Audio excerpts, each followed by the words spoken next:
I'm here with Pat Stone today. Pat just delivered his economic forecast. Pat is the CEO and chairman of WFG Title, a rapidly growing title and escrow company in how many of the 50 states, Pat? We are currently in 46. Wow, awesome. So the first thing you said today, which I found really interesting, is people in the Portland market can't afford to wait any longer, either buyers or sellers. Can you elaborate on that? Yeah, they can afford to wait, but it'll cost more money. And the reason for that is that rates are going to go up. Mortgage rates are going to go up and appreciation is going to slow down. So I still think there'll be home price appreciation, but it will slow down fairly significantly, in part because of the tax reform bill, and in part because we are bumping up against affordability. So if I'm a buyer, I buy now because the interest rate I'm paying now is lower than it will be in a year or 2 years. If I'm a seller, the demand is really significant right now and rates are low, so the opportunity to sell my home quickly is better now than it will be in 2 years. And you also mentioned something, talking about the SALT implications, and can you elaborate how you think that'll affect potentially the higher end market here in Portland? Yeah, what SALT does, the elimination of the ability to deduct state and local taxes is significant for higher income people, especially in Oregon, which has a 9.9% tax rate on over $250,000 in income.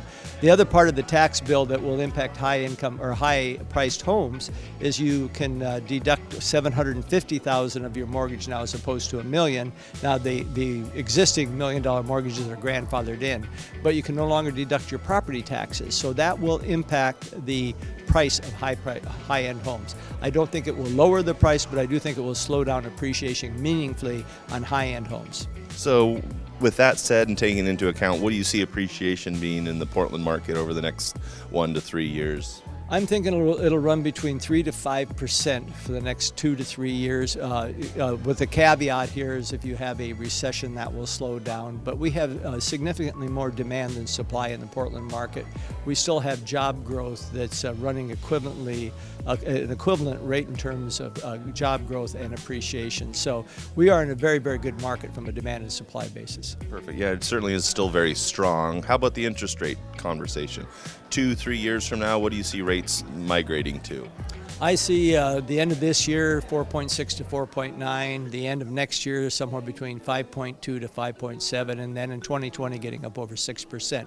I say that because the Fed is going to slow down the purchase of mortgage-backed securities. They're currently buying $25 billion worth of mortgage-backed securities a month. That's going to go to $5 billion. So that's going to lower the demand on mortgage-backed securities, so the rate will have to go up. The other thing that's going to impact is you're going to start seeing some small increases in inflation. Wages and prices are going to be going up. Product costs are going to go up. That will drive up rates a little bit also. Does that lead us into some sort of recession in the coming years? I'm worried about some sort of recession, but I think the recession will be more analogous to the 2001 as opposed to the 2008. So recessions typically occur on a regular basis, and really a recession just means that you have had no economic growth for 2 consecutive quarters.